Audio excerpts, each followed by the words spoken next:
Allora, eccoci arrivati al momento clou. Parliamo di detrazioni, di novità quindi per questa edizione, cosa cambia, cosa c'è in più, in meno, insomma vediamo un po' insieme. Cominciamo con ordine. Beh, bisogna dire che negli ultimi 2 anni le variazioni su 730 sono state veramente poche, non sono molto, si parlava di una cosa abbastanza negativa che era quello di non dare più detrazione sugli immobili, ma sono rimaste e quindi è importante per le persone che stanno sostenendo mutui o che stanno sostenendo in particolare ristrutturazioni. Quindi diciamo che Ecco, perché c'era il rischio che venisse tolto quell'agevolazione per il mutuo Beh, parlavamo sostanzialmente. all'inizio di semplificazioni.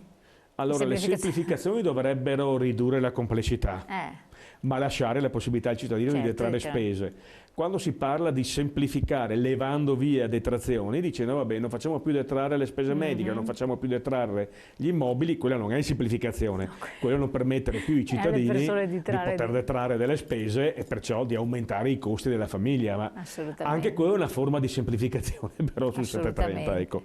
Quindi diciamo che le spese mediche sono ancora oneri detraibili e deducibili. Quindi le spese mediche devono essere certificate, la classica assolutamente, bisogna suddividere gli scontrini farmaceutici che non tutti hanno ancora questa formulazione dalle spese detraibili che sono quelle per medicinali e da quelle invece che sono magari perché ho comprato lo spazzolino da denti, che sono nello stesso totale molto spesso ma non sono suddivise, quindi non sempre leggibili. Quindi l'errore a volte che fa il cittadino è quello di sommare la spesa totale dello scontrino non accorgendosi che dentro c'è del parafarmaco e non del farmaco. Il parafarmaco non è detraibile, quindi si detraggono spese che non si possono detrarre e quelle l'agenzia se ne accorge subito perché incrocia i dati immediatamente dello scontrino farmaceutico che va anche nella banca dati dell'agenzia delle entrate. Sì, però uno se ha uno scontrino, perché in farmacia non ti fanno 2 scontrini, te ne fanno uno solo. Dove è scritto farmaco e parafarmaco. Allora tu cancelli l'importo del parafarmaco se tu hai uno scontrino da 150 euro che è il totale ma dentro hai 32 euro di parafarmaco, quello lo dovresti cancellare, non puoi metterlo. Certo, lo cancelli, ma basta cancellarlo, cioè non occorre. Bisogna saperlo e bisogna ricordarsi di cancellarlo e quindi ogni scontrino va letto e va fatto il conto con la calcolatrice di Poi ci sono invece scontrini più sofisticati della farmacia che già mandano solo le spese del farmaco all'agenzia delle entrate, non quelle del parafarmaco, però non tutti si sono ancora adeguati e quindi bisogna stare attenti su queste.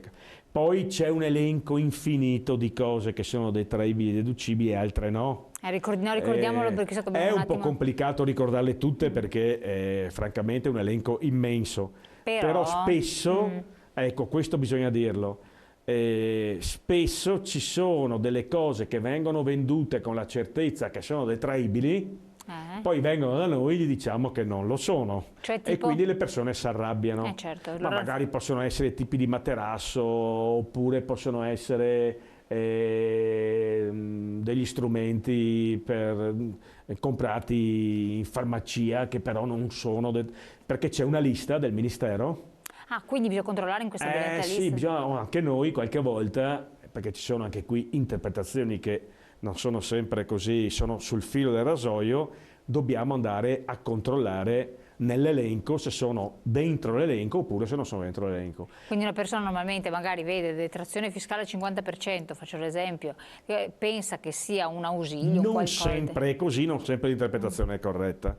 Che poi alcune cose escono, alcune cose entrano, quindi Ma per esempio l'anziano che compra il deambulatore, il famoso carrozzino che si vedono qua, sono quasi tutti in giro, però non ha il certificato dell'uso di non autosufficienza. Beh, intanto deve essere certificato CE, ci vuole la documentazione del medico, ci vuole la fattura. Documentazione del medico in che senso? Che certifica che gli dice che ha necessità di questa cosa, ma soprattutto ci vuole la fattura con la fattura corretta, il marchio CE del prodotto. Ci sono alcune caratteristiche che conoscono benissimo i fornitori, i negozianti, che danno diritto poi alla detrazione in parte o in tutto del bene acquistato. Quindi bisogna fare attenzione perché magari una telefonata non fa male se uno deve comprare qualcosa al centro fiscale per dire guardi devo fare questo acquisto, che cosa è detraibile chiedere? e di quanto è detraibile, in maniera che insomma uno poi non si illuda di fare una spesa e poi scopre, magari perché magari il negoziante pensa di avere anche ragione, ma magari non è più così. Assolutamente. Le norme cambiano continuamente. Che cos'è che è grossolanamente detraibile e che è bene saperlo perché magari può sfuggire? Di tutto quello che può servire alle persone anche magari inferme o malate o chi ha figli, insegnanti eccetera. Quindi ricordiamo. Beh, diciamo i materassi, quelli speciali per le persone che non deambulano più, quindi quelli sono detraibili, delle macchine che sono importanti per la vita e la salute del paziente, alcuni tipi di medicinali se uno è un malato cronico, quindi sono tutti deducibili. Cioè, ci sono diverse bisogna, ripeto, prima di fare delle spese magari sostenute di un prodotto è sempre meglio fare una telefonata che non costa niente. Assolutamente. Per quanto riguarda invece le scuole, c'erano una volta le palestre, c'erano l'acquisto di computer, di beni strumentali, come funziona adesso questa edizione? Beh, sui beni strumentali è molto complicato, non è detraibile praticamente nulla.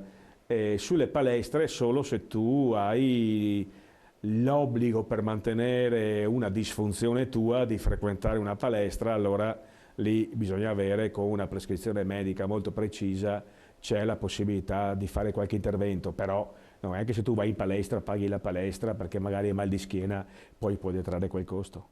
Assolutamente. Ecco, tra le spese mediche ci sono le spese dentistiche, di ricordarsi. C'è una parte delle spese dentistiche. Cosa vuol dire una parte? Certo. Quindi ricordiamo che uno... Beh, sempre il 19% della fattura, non è che si può detrarre di più. Quindi è sempre quello. Quindi come le spese mediche in generale. Per i figli quali altri supporti si possono detrarre?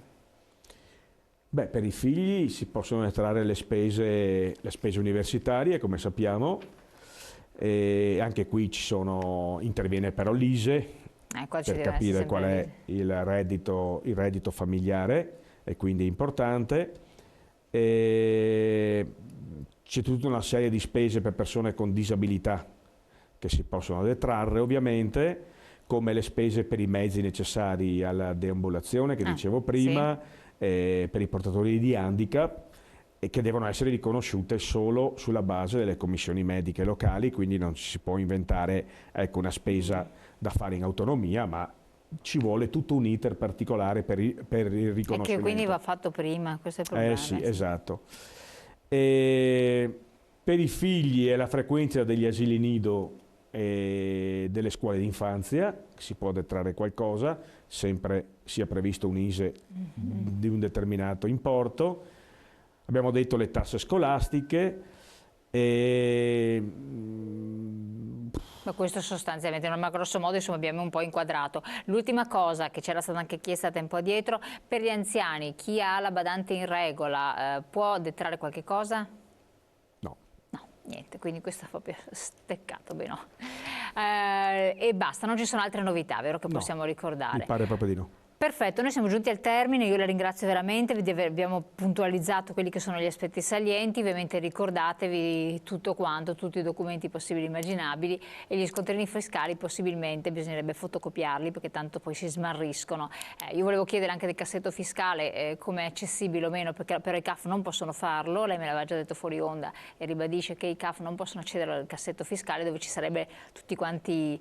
dovrebbe esserci tutto, insomma, fare un po' di chiarezza sulla posizione fiscale della persona, ma questo lo può fare solo il diretto interessato con il codice PIN e con una procedura. Adesso noi stiamo creando un cassetto fiscale per ogni nostro cliente, quindi nel suo cassetto fiscale avrà tutta la sua documentazione che verrà a fare da noi, quindi potrà ritirarla, fotocopiarla quando vuole, e stiamo rilasciando anche un'app perché possa fotografare appunto i documenti, gli scontrini fiscali, che ci le possa mandare per foto, in maniera che li custodiamo noi invece che dare questo carico al cliente, quindi anche la tecnologia ci aiuta. Perfetto, grazie mille di essere stato qui con noi, grazie a voi di averci seguito, appuntamento come sempre a domani.